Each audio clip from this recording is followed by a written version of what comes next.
En videos anteriores habíamos visto el concepto de intervalos abiertos, cerrados, sus cotas, extremos y elementos. En este video vamos a tocar el tema de entorno y entorno reducido.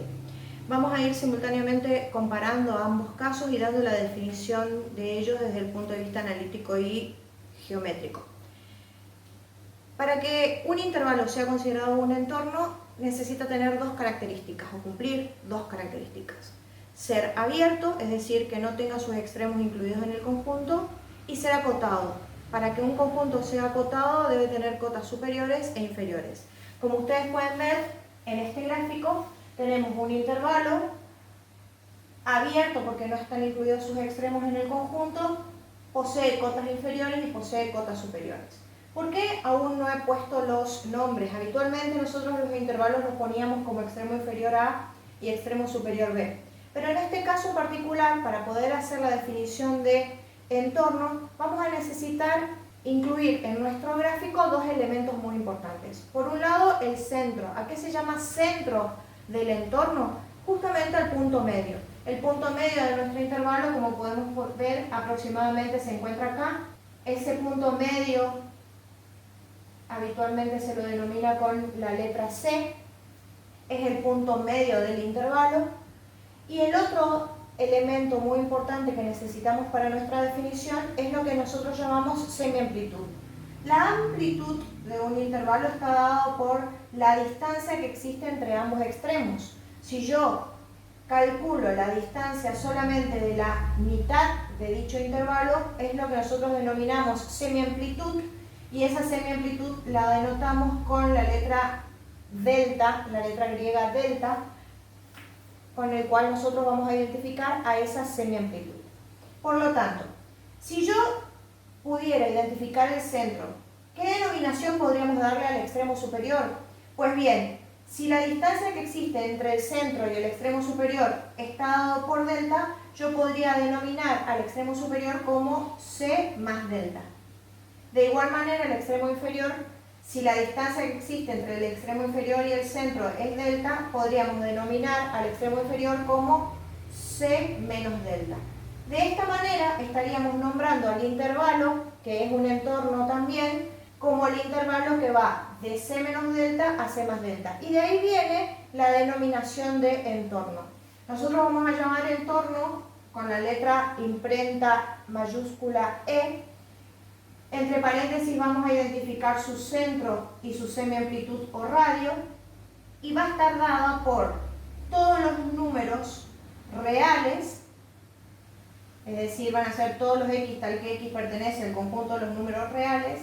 X es mayor al centro menos delta y menor al centro más delta. Es decir, estaríamos identificando el intervalo que va desde C menos delta hasta C más delta. Todos los valores de x incluidos en él son los que conforman nuestro entorno. ¿Qué ocurriría si ese entorno fuera un entorno reducido? Para que sea un entorno reducido, lo que se hace es también tener un intervalo abierto y acotado, pero en este caso no vamos a tener el centro incluido en el conjunto.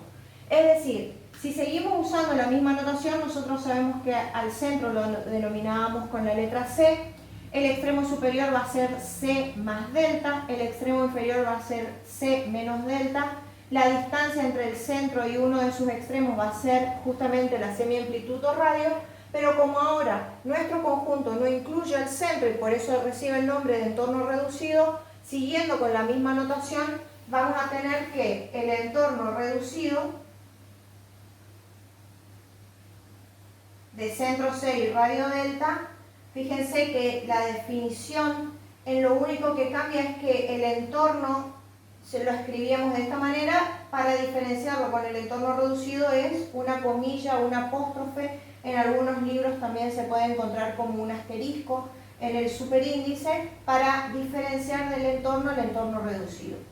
Y la definición analítica va a ser exactamente la misma, la definición simbólica va a ser exactamente la misma, lo único que va a diferir es que x no podrá tomar el valor del centro, por lo cual va a estar formado por todos los x, tal que x pertenece a los reales, está comprendido entre C menos delta y C más delta, y además C deberá ser distinto de X. Es decir, X no podrá tomar el valor del centro. De esta manera concluye nuestra definición entre los dos entornos. Entonces, para que un intervalo sea considerado entorno debe ser un intervalo abierto y acotado, denominamos al centro, denominamos a la semiamplitud y armamos una nueva definición de intervalo, pero ahora mediante la notación de centro y radio o semiamplitud de los intervalos para dar forma a estos conceptos de entorno y entorno reducido. Ahora bien, ¿qué pasaría si quisiéramos utilizar la notación de valor absoluto? ¿Y por qué vamos a usar la notación de valor absoluto? Porque resulta ser que el valor absoluto se utiliza para tomar la distancia entre dos puntos, determina la distancia entre dos puntos. Entonces, dentro de nuestro entorno, si yo identificara un valor de X cualquiera, la distancia que existe entre el centro y dicho valor de X va a estar dada por un valor absoluto, el cual podemos definirlo como valor absoluto de X menos C.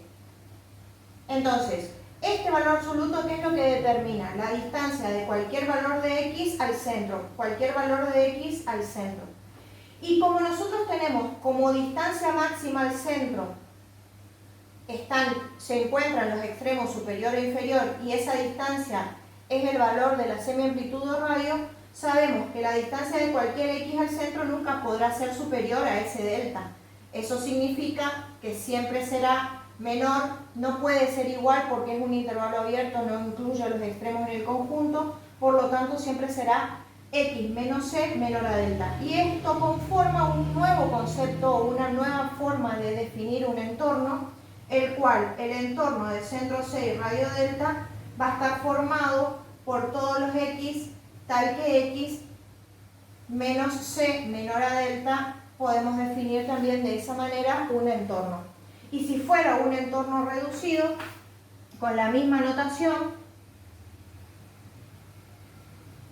van a ser todos los X, tal que X menos C será menor que el radio o semiamplitud, pero ¿cuál es la característica que debemos agregar ahora?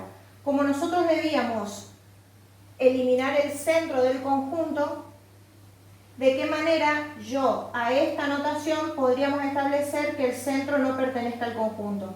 Porque X nunca podrá tomar el valor del centro. De esa manera, este valor absoluto nunca podrá ser cero. En ese caso, como todos los valores absolutos son mayores o iguales a cero por su definición, si nosotros decimos que ese valor absoluto solamente podrá ser mayor a cero, de esa manera lo que estaríamos estableciendo en esta parte de la desigualdad es que X no incluirá a C dentro de sus posibles valores.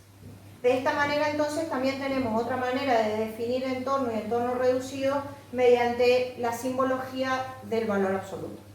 A modo de ejemplo, si quisiéramos analizar si un intervalo es o no un entorno, lo que necesitamos identificar es que cumpla con sus dos características, es decir, que sea abierto y acotado. Si tomamos, por ejemplo, el intervalo que está definido de menos 2 a 3, gráficamente sería su representación en la recta numérica de menos 2 a 3.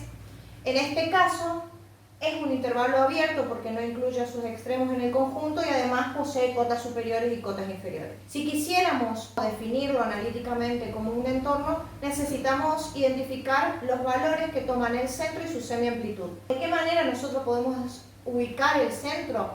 Fíjense que muchas veces, si nos dejamos guiar por la representación gráfica, es complicado determinar el punto medio. Entonces lo que se hace es, se recurre a estas dos expresiones que nos van a permitir de manera exacta obtener el valor del centro y de la semiamplitud o radio. Para obtener el centro es el extremo inferior más el extremo superior dividido 2, y si quisiéramos obtener la semiamplitud sería el extremo superior menos el extremo inferior dividido 2, que es lo que nos permite a nosotros obtener el radio del entorno. En nuestro ejemplo en particular, el valor de C estaría dado por menos 2 más 3 sobre 2, eso es igual a 1/2, y el valor de la semiamplitud o radio estaría dado por el valor del extremo superior menos el extremo inferior. Eso hace que tengamos que tener cuidado con los signos, y eso es igual a 5/2. Por lo tanto, si quisiéramos definir nuestro entorno, va a ser un entorno de centro 1/2 y radio 5/2, y va a estar formado por todos los x, tal que, y podríamos usar la notación de valor absoluto, tal que el valor absoluto de x menos el centro va a ser menor al radio o semiamplitud, es decir, menor o igual a 5/2. Y de esta manera uno puede definir un intervalo como si fuera un entorno con la notación del centro y de la semiamplitud. Ampliando el concepto, si quisiéramos que ese intervalo fuera un entorno reducido, deberíamos de aislar el centro. Voy a hacer con un color las diferencias que existirían. Por empezar, nuestro ejemplo no podría tener el centro incluido. Eso hace que si el centro toma el valor 1/2, nosotros necesitaríamos tenerlo definido como el intervalo de -2 a 3 sin el valor 1/2 en el conjunto. Como es un único punto el que se aísla, hace que lo tengamos que encerrar entre llaves. Ahora sí, este intervalo abierto y acotado tendría aislado el valor del centro, que sería el valor de 1/2, tendría un redondito vacío en el valor del centro, y la manera de definir en qué consistía: ponerle el asterisco para diferenciar de que ahora es un entorno reducido, y además que el valor absoluto sea mayor a 0. De esa manera nosotros no estaríamos considerando que x pudiera tomar el valor 1/2, que es el valor del centro.